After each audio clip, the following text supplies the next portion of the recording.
wanita mantan pelacur yang melahirkan 7 nabi di zaman Bani Israel. Di sebuah perkampungan kaum Bani Israel tinggallah seorang wanita yang sehari-hari bekerja sebagai pelacur. Wanita ini terkenal memiliki paras yang cantik dan mempesona. Setiap laki-laki yang memandangnya pastilah akan takjub melihat begitu indahnya wajah wanita ini. Wanita ini memiliki sebuah rumah di tengah-tengah kota dan di rumah inilah ia membuka jasa prostitusinya dan melayani laki-laki hidung belang yang ingin memuaskan nafsunya. Setiap hari ia membuka pintu rumahnya, kemudian wanita ini berbaring di atas sebuah kasur dan kasur ini berhadapan lurus dari pintu rumahnya. Jadi artinya jika dilihat dari luar akan nampak dari pintu rumahnya wanita ini tengah menunggu pelanggannya di atas kasur. Setiap hari wanita ini melakukan hal ini selama bertahun-tahun hingga pada suatu hari ada seorang anak muda soleh yang berasal dari kota sebelah. Anak muda ini tak sengaja melintas di depan rumah wanita pelacur ini. Pemuda ini terpana melihat kecantikan yang luar biasa dari wanita pelacur ini dan pemuda ini tahu bahwasanya wanita pelacur ini tengah menunggu pelanggannya. Entah apa yang ada di pikiran anak muda ini, ketika itu ia tergiur akan kecantikan dari wanita pelacur ini, maka ia berdoa kepada Allah Subhanahu wa Ta'ala untuk menghilangkan hasrat, yaitu supaya terhindar dari perbuatan maksiat. Namun keinginan nafsunya tak kunjung hilang dan bahkan malahan semakin menjadi-jadi.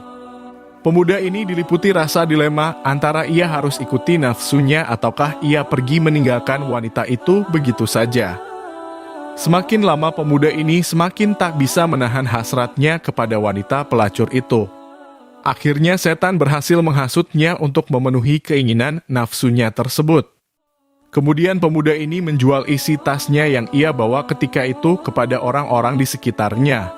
Maka ketika ia telah berhasil menjual semua barang-barang yang ia bawa, kemudian pemuda soleh ini mendatangi rumah wanita pelacur itu dengan membawa 10 keping koin dinar. Maka setelah pria ini sampai di rumah wanita pelacur tersebut, ia lantas memberikan 10 koin dinar itu untuk membeli jasa wanita pelacur ini.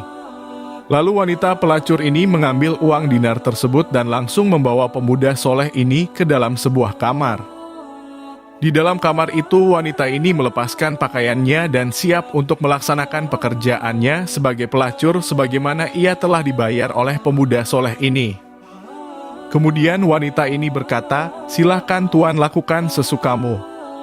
Lalu tiba-tiba saja di hati pria soleh ini muncul ketakutannya kepada Allah Subhanahu wa Ta'ala. Tiba-tiba pria soleh ini diam terpaku, badannya gemetaran dan wajahnya menjadi pucat. Seolah-olah ia ingin berusaha mengabaikan wanita pelacur itu. Pemuda soleh ini hanya terdiam dan dia berkata dalam hatinya, "Sesungguhnya Allah Subhanahu wa Ta'ala melihatku dalam keadaan buruk ini dari atas arsy-Nya, sedangkan aku tengah melakukan perkara yang haram, maka leburlah semua amal-amalku selama ini." Hati pria soleh ini menjadi tambah takut kepada Allah Subhanahu wa Ta'ala. Wajahnya pun semakin pucat. Melihat wajah pria soleh pelanggannya ini pucat, kemudian wanita ini berkata, "Ada apa? Tuan, apa yang terjadi padamu?" Lalu pria soleh yang sedang ketakutan ini berkata, "Sesungguhnya aku takut kepada Allah Subhanahu wa Ta'ala, Tuhanku dan Tuhanmu. Bolehkah kiranya aku keluar saja dari sini?" Mendengar ucapan pria ini, wanita pelacur ini pun menjadi kesal dan dia berkata, "Sesungguhnya di luar sana banyak laki-laki yang ingin melakukan ini padaku. Maka kerjakanlah seperti apa yang orang-orang itu inginkan." Sambil menunduk lemas, pria soleh ini menjawab, "Maaf Nona, sepertinya aku membatalkan niatku itu. Kau ambil saja uang yang sudah kuberikan itu dan tolong izinkan aku keluar dari tempat ini." Rasa kesal wanita pelacur ini berubah menjadi penasaran. Lalu wanita ini bertanya, dia bilang, "Wahai anak muda, memangnya sebelum ini kau belum pernah melakukan ini sekalipun?" Kemudian pria soleh ini menjawab, "Aku belum pernah sama sekali dan ini untuk pertama kalinya." Lalu semakin penasaran wanita ini bertanya lagi untuk terakhir kalinya, "Maka dari manakah asalmu dan siapa namamu?" Kemudian pria soleh ini menjawab, "Aku adalah Fulan, aku berasal dari kota sebelah." Lalu setelah ia menjawab, pemuda soleh ini pun segera buru-buru pergi meninggalkan rumah wanita pelacur itu. Pria ini langsung berjalan pulang menuju rumahnya. Setelah ditinggalkan pria soleh itu, rupanya hati dari wanita pelacur ini terketuk hatinya. Rasa takut kepada Allah Subhanahu wa Ta'ala pun mulai bermunculan dalam hatinya. Sampai-sampai dia berkata pada dirinya sendiri, padahal baru pertama kalinya pemuda itu melakukan dosa, namun hatinya dimasuki oleh ketakutan luar biasa pada Tuhannya. Sementara itu, aku telah melakukan perbuatan dosa ini selama bertahun-tahun dan Tuhan yang dia takuti adalah Tuhanku juga. Seharusnya ketakutanku lebih besar daripada ketakutannya. Singkat cerita, semakin hari wanita ini semakin sadar akan dosa-dosanya selama ini dan ia pun semakin takut kepada Allah Subhanahu wa Ta'ala. Lalu pada saat yang sama wanita ini mulai menutup pintu rumahnya dan sejak saat itu dia tak lagi melayani laki-laki hidung belang yang mau menggunakan jasanya itu. Kemudian sejak saat itu wanita ini mulai mengenakan pakaian yang buruk dan kusut sebagai bentuk kehinaan diri terhadap Allah Subhanahu wa Ta'ala. Sejak saat itu pula pelan-pelan wanita ini mulai melaksanakan ibadah yang dikehendaki. Semakin hari wanita pelacur ini berubah menjadi seorang wanita solehah yang senantiasa mengingat Robnya kapanpun dan dimanapun. Orang-orang di sekitarnya pun takjub akan perubahan drastis dari wanita ini. Orang-orang mulai menghormatinya karena wanita ini terlihat istiqomah dalam menjalankan taubatnya itu. Pada suatu hari wanita ini pun mulai berpikir tentang pria soleh tempo hari yang membuat ia sadar akan dosa-dosanya selama ini. Dia berkata pada dirinya sendiri, sepertinya aku harus mencari pria soleh itu dan mungkin saja dia mau menikahiku supaya aku selalu berada di sisinya dan supaya aku bisa belajar tentang perkara agamaku. Mudah-mudahan dia bisa menjadi penolongku untuk melakukan ibadah kepada Tuhanku. Keesokan harinya wanita ini memutuskan untuk pergi dari rumahnya ke kota sebelah tempat di mana pria soleh itu tinggal. Maka berangkatlah dia dengan membawa beberapa harta yang dimilikinya dan membawa serta bekal makanan selama dia berada di perjalanan nanti. Setelah menempuh perjalanan yang cukup jauh, akhirnya wanita ini pun sampai di kota sebelah dan langsung saja ketika itu ia bertanya kepada orang-orang di manakah rumah si Fulan. Lalu sebagian orang-orang ada yang mengenalnya, maka diantarlah wanita ini ke rumah pria soleh itu. Tak lama setelah itu sampailah wanita ini di depan rumah pria soleh ini. Kemudian si wanita ini lantas mengetuk pintu rumahnya dan mengucapkan salam. Tak menunggu waktu lama ada seseorang yang keluar dari dalam rumah tersebut. Rupanya benar yang keluar adalah pria soleh itu.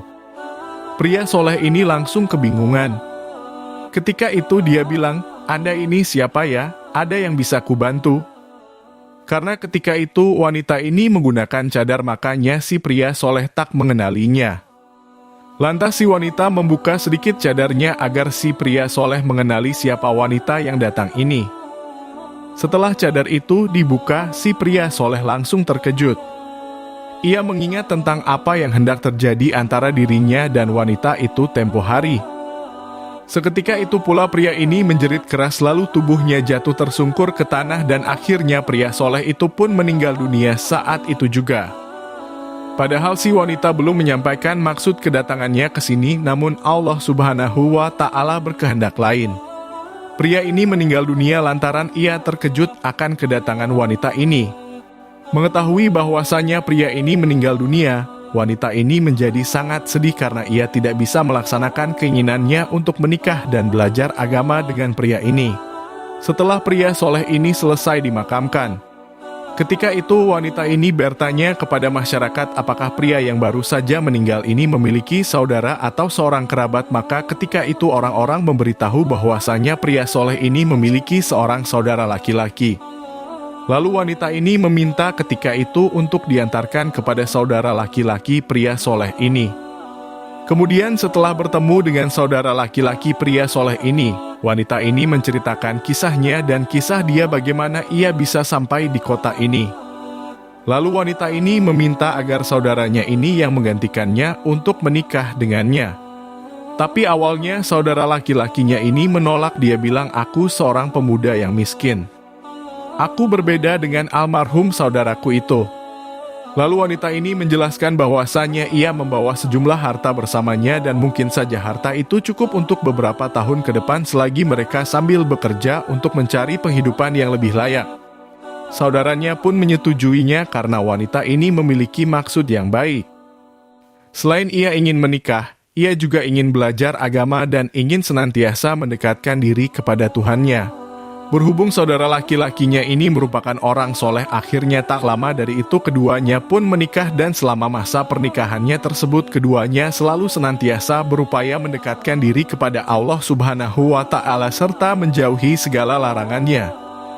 Hingga pada suatu hari wanita ini melahirkan seorang putra dan Allah Subhanahu wa Ta'ala angkat anak ini menjadi seorang nabi. Bahkan tak hanya itu, keenam anaknya yang lahir setelah itu, Allah Subhanahu wa Ta'ala pun memuliakan semuanya menjadi nabi juga. Akhirnya wanita mantan pelacur ini memiliki 7 orang putra yang semuanya diangkat menjadi nabi dan diutus kepada kaum Bani Israel.